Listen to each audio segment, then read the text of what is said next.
श्री नवनाथ कथासार अध्याय 20। पुढे मारुतीने लहान रूप धारण केले व शृंगमुरुडास जाऊन गुप्त रूपाने राजवाड्यात प्रवेश केला। त्यावेळी राणी मैनाकिनी आपल्या मंचकावर स्वस्थ निजली होती। तिच्या दासी वगैरे दुसरे कोणी जवळ नाही असे पाहून मारुती तिच्या महालात जाऊन मंचकावर बसला। त्याने राणीचा हात धरला तेव्हा ती जागी झाली व मारुती तिच्या दृष्टीस पडला। त्या सरसे तिने त्याच्या पायांवर मस्तक ठेवले। त्या राणीला तिलोत्तमा, मैनाकिनी व पद्मिनी अशी 3 नावे होती। ही 3 नावे पडण्याची कारणे अशी की सिंहल द्वीपामध्ये पद्मिनी श्रीयात ही मैनाकिनी श्री फारच सुंदर होती। तिच्यासारखी रूपवती दुसरी नव्हती। एके दिवशी ती सहज आकाशाकडे पाहत असतात त्यावेळी विमानात बसून जात असलेल्या वसूचे धोतर एके बाजूस होऊन विषयदंड विमानाच्या गवाक्षद्वारातून मैनाकिनीच्या पाहण्यात आला। तेव्हा तिला हसू आले। हे पाहून तो तिला म्हणाला, माझ्याविषयी तुला प्रीती उत्पन्न झाल्यामुळे तुला हसू आले आहे। खरोखर तू व्यभिचार कर्म करणारी पापीण आहेस। मी तसा भ्रष्ट नाही। सर्व वसूंमध्ये मी श्रेष्ठ व तपस्वी आहे। असे असता माझ्या अभिलाषाची इच्छा करून हसतेस तर आत्ताच श्रीराज्यात तुझी वस्ती होईल। तेथे तुला पुरुष दिसावयाचा नाही। तो शाप ऐकताच ती त्याची स्तुती करून म्हणाली, महाराज, चुकून अपराध घडला त्याचा परिणाम अशा प्रकारचा झाला। जो प्रारब्धी असेल ते बिनतक्रार भोगले पाहिजे हे खरे, परंतु आता इतके तरी करा की मला उशाप देऊन आपल्या चरणाच्या ठिकाणी जागा द्यावी। ती ऐकून वसूने उशाप दिला की, हे पद्मिनी, तुला सांगतो ऐक। स्त्री राज्यात हल्ली राज्यपदावर राणी तिलोत्तमा बसलेली आहे। ती मरण पावल्यावर तू त्या राज्यपदावर बसशील। आता माझ्या ठिकाणी तुझा हेतू गुंतला आहे तर माझा पुत्र मच्छिंद्रनाथ तुझशी रममाण होईल। त्याच्यापासून तुला मीननाथ नावाचा पुत्र झाल्यावर मच्छिंद्रनाथ तुझपासून दूर जाईल। मग तूही स्वर्गाप्रती येऊन भोग भोगशील। हे ऐकताच मैनाकिनीने त्यास विचारले की, त्या ठिकाणी एकही पुरुष नसून साऱ्या स्त्रिया आहेत, मग त्यांना संतती तरी कशी होते? तेव्हा त्याने सांगितले की, वायूचा पुत्र मारुती ऊर्ध्वरेता आहे। त्याच्या भुभुकाराच्या योगाने स्त्रियांना गर्भधारणा होते, पण पुरुष गर्भ मात्र गळून जातो व स्त्री गर्भ वाढतो। उपरीक्ष वसूने ही माहिती मैनाकिनीला सांगितल्यानंतर मच्छिंद्रनाथाची व माझी भेट कशी होईल म्हणून तिने त्यास विचारले। शिवाय तिने अशी शंका विचारली की, ज्या ठिकाणी पुरुष मरण पावतात तेथे मच्छिंद्रनाथाचे येणे कोणत्या युक्तीने होईल हे मला कळवावे। ते ऐकून तो म्हणाला, तू आता तप करून मारुतीची आराधना कर, म्हणजे तो प्रसन्न होऊन तुझी चिंता दूर करील। पण तुला एक गोष्ट सांगून ठेवतो, ती नीट ध्यानात धरून ठेव। ती ही की ज्यावेळेस मारुती प्रसन्न होऊन वर देण्यास तयार होईल त्यावेळेस तू त्याच्या प्रत्यक्ष अंगसंगाचे मागणे माग। तो संकटात पडून मच्छिंद्रनाथास घेऊन येईल। अशा बेताबेताने तुझा कार्यभाग साधून घे। त्या मारुतीविषयी तू कोणत्याही प्रकारच्या शंका मनात आणू नकोस। तो तुझी मच्छिंद्रनाथाची निसंशय गाठ घालून देईल। असा वर देऊन उपरीक्ष वसू आपल्या स्थानाप्रत गेला। त्यानंतर मैनाकिनीने श्रीराज्यातील शृंगमुरुड नामक शहरात प्रवेश केला। तेथे ती एका चांभाराच्या घरी गेली व ओटीवर बसली। तेव्हा घरधणीन तिची चौकशी करू लागली असता तिने आपली मूळ कथा सांगितली। ती अशी की, मी सिंहलद्वीपी राहत असते, पण उपरीक्ष वसूचा शाप झाला म्हणून या शहरात आले। आता माझा येथे कसा निभाव लागेल हे माझे मलाच कळत नाही। हे ऐकून चांभारणीने सांगितले की, तू मला कन्येप्रमाणे आहेस। येथे खुशाल राहा व आपल्या हाताने स्वयंपाक करून जेवीत जा। मग ती आनंदाने तेथे राहिली। ती दोघींचा स्वयंपाक करू लागल्यामुळे चांभारणीची चूल सुटली। ती तेथे राहून आनंदाने आपली कालक्रमणा करी। एके दिवशी तिलोत्तमा राणीने प्रधानादी दरबारातील स्त्रियास सांगितले की, माझा वृद्धापकाळ झाल्यामुळे मी किती दिवस जगेन याचा नेम नाही। ह्यास्तव ह्या श्रीराज्यपदावर कोणाची स्थापना करावी याचा विचार केला पाहिजे।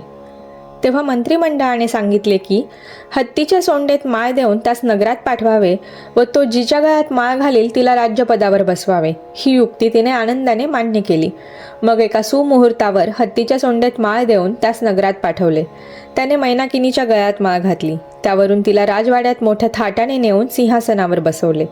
मैनाकिनीस राज्य प्राप्त झाल्यानंतर तिने मोठे तप केले। तिची निष्ठा पाहून मारुती प्रसन्न झाला वगैरे इतिहास मागे विदित केलाच आहे।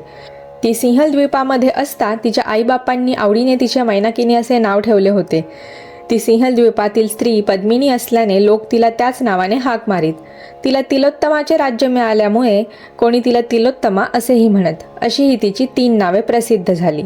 असो, मारुतीने मैनाकिनीचा हात धरल्यानंतर तो म्हणाला की, मी वचनात गुंतल्याप्रमाणे मच्छिंद्रनाथ तुझ्या स्वाधीन केला, परंतु तो आता इथे फार दिवस राहायचा नाही।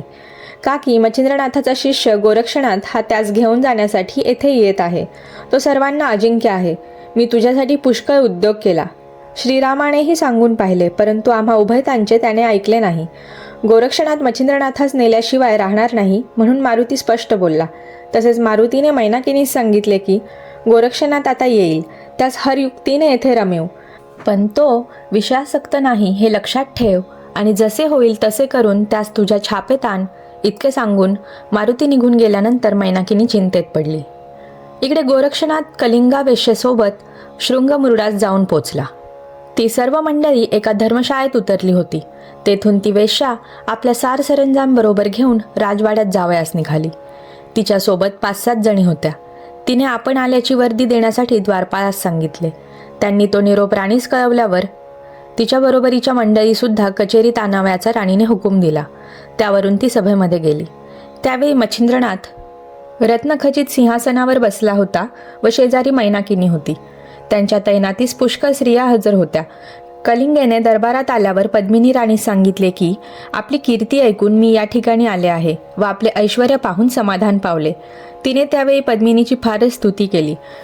नंतर त्याच रात्रीस कलिंगेचा नाच करण्याचे राणीने नक्की ठरवल्यावर कलिंगा आपल्या बिऱ्हाडी गेली. त्या समारंभाकरता मैनाकिनीने सभामंडपात सर्व तयारी केली व कलिंगेला अनाव्याला पाठवले. तेव्हा ती आपला साजसरंजाम घेऊन जाण्यास सिद्ध झाली. ते पाहून गोरक्षनाथही तीच समागमे जाण्यास निघाला. जाण्यापूर्वी त्याने तिला एकांती बोलावून सांगितले की मृदंग वाजवयास मला दे. तो मी इतक्या कुशलतेने वाजवीन की मच्छिंद्रासह राणीस खुशच करीन. त्यावेळी लागेल तितका पैसा तू त्यांच्या जवळून मागून घे. परंतु कलिंगा म्हणाली की मी तुला बरोबर घेऊन गेले असते, परंतु तेथे सर्व स्त्रिया असून पुरुषाला जाण्याची मनाई आहे. तुला पाहून त्यांच्या मनात विकल्प येऊन अनेक संशय येतील. ते ऐकून गोरक्षनाथ म्हणाला, मी स्त्रीच्या रूपात येतो. यात 2 फायदे आहेत. गुरुची भेट मला व्हावी हे माझे कार्य होईल व तुलाही पैसा पुष्कळ मिळेल. हे त्यांचे म्हणणे कलिंगेने कबूल केले. मग उत्तम तऱ्हेने लुगडे नेसून, चोळी घालून, वेणीफणी करून व दागदागिने घालून त्याने हुबेहूब स्त्रीचा वेश घेतला. नंतर ती सर्व मंडळी थक्क झाली. उर्वशीसारख्या स्त्रियांनी दासी व्हावे असे ते अप्रतिम रूप होते. ते पाहून राणी वगैरे मंडळींनी तिची अत्यंत वाखाणणी केली. कलिंगा मुख्य नायकीन, पण तिचेही गोरक्षाच्या स्त्रीरूपापुढे तेज पडेनासे झाले. त्याने ताल सूर बरोबर जमवून मृदुंगावर थाप दिली. नंतर नाच सुरू झाला. त्यावेळचे कलिंगेचे गाणे ऐकून सर्वांस अत्यानंद झाला. गोरक्षनाथाने मच्छिंद्रनाथास पाहताच मनात नमस्कार केला व इतके दिवसांनी दर्शन झाल्याने आपण कृतार्थ झालो असे त्यास वाटले. तेथील नृत्य गायनाचा समारंभ फारच अपूर्व झाला व खुद्द मच्छिंद्रनाथाने मान डोलावून शाबासकी दिली. परंतु त्यानंतर गोरक्षनाथ मृदंग वाजवीत असता मधून चलो मच्छिंदर गोरख आया असा ध्वनी वारंवार उठवी. तो ऐकून मच्छिंद्रनाथास दचका बसे व गोरक्ष कसा आला ह्या विचारात तो पडे. त्या आवाजाने त्याची मुखश्री उतरून गेली व गाण्यावरून त्याचे मन उडाले. तेव्हा असे होण्याचे कारण पद्मिनीने विचारले. त्यावरून त्याने तिला गोरक्षनाथाचा सर्व प्रकार मुळापासून कळवला. मारुतीने पद्मिनीस गोरक्ष आल्याविषयी सांगितलेली खून पटताच तीही खरकन उतरून गेली. तेणेकरून त्या गाण्याचा आनंद रंगाचा भंग झाला.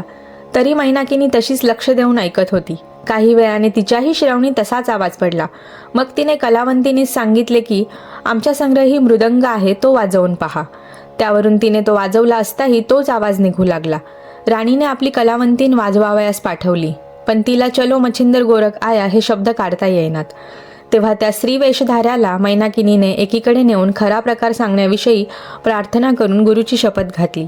तेव्हा प्रगट होण्याचा हाच योग्य समय आहे असा विचार करून तो तिला म्हणाला की मी खरोखर स्त्री नव्हे, मच्छिंद्रनाथाचा प्रिय शिष्य गोरक्षनाथ आहे. तुझ्या राज्याच्या व्यवस्थेमुळे मी स्त्रीवेश घेतला आहे. ते ऐकून मैनाकिनी त्याच्या पाया पडली. मग रत्नखचित अलंकार व पुरुषांची उंची वस्त्रे आणून गोरक्षनाथास दिली. तेव्हा त्याने स्त्रीवेश टाकून पुरुषवेश घेतल्यानंतर ती त्याचा हात धरून त्या सभेमध्ये मच्छिंद्रनाथाकडे घेऊन गेली. तेथे तिने मच्छिंद्रनाथास खुणेने इशारा केला व सांगितले, तुमच्या भेटीची इच्छा धरून गोरक्षनाथ येथे आला आहे. प्रारब्ध उदयास आले म्हणून आज हा येथे दृष्टीस पडत आहे. ह्याच्या योगाने संपूर्ण राष्ट्रास मोठे भूषण आहे. आता माझी सर्व काळजी दूर झाली. राज्याची जोखमदारी आपल्या अंगावर घेऊन हा मुलगा नीट राज्यकारभार चालविल. हा आता आपला धाकटा भाऊ मीननाथ याचेही उत्तम संगोपन करील. अशा प्रकारे मैनाकिनीने त्यास मोहून टाकण्याचा उत्तम घाट घातला, परंतु तो तिचा बेत पाहून गोरक्षनाथास हसू आले. तो तिला म्हणाला, आम्ही शुद्ध वैष्णव लोक, आम्हास हे भूषण काय कामाचे? विधवेला कुंकवाची उठाठेव कशाला पाहिजे? असे जरी त्याने बाह्यता म्हटले तरी मच्छिंद्रनाथ त्याच्या स्वाधीन होईपर्यंत पद्मिनी जसे वागविल तसे वागण्याचा त्याने बेत केला. नंतर मच्छिंद्रनाथाने गोरक्षनाथाच्या गळ्यास मिठी मारली व कलिंग नायकिनीस बहुद्रव्य देऊन निरोप दिला. नंतर गुरुने शिष्यास नवल वर्तमान विचारले, तेव्हा त्याने आपली संपूर्ण हकीकत त्यास कळवली व आता तुम्हास सोडून मी कदापि एकटा राहावयाचा नाही म्हणून सांगितले. त्यावेळेस मच्छिंद्रनाथानेही त्याची परोपरीने समजूत करून म्हटले, तुझ्याविषयी मी निरंतर विचार करीत आहे, पण काय करू? न घडावे ते घडून आले. मला मारुतीने गोवून येथे आणून घातले, पण तुझ्या वाचून मला येथे चैन पडत नाही. अशी बहुत प्रकारांनी त्याची तो समजूत करू लागला.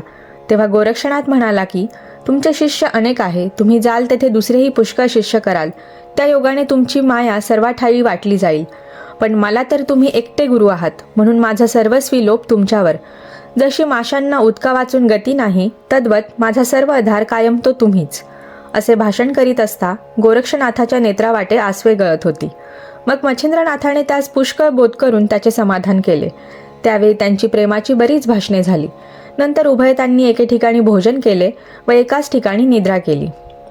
दुसरे दिवशी सकाळी नित्यकर्म झाल्यावर एका मांडीवर गोरक्ष व दुसऱ्या मांडीवर मीननाथ यांना घेऊन मच्छिंद्रनाथ रत्नखचित सिंहासनावर बसून गोष्टी सांगू लागले.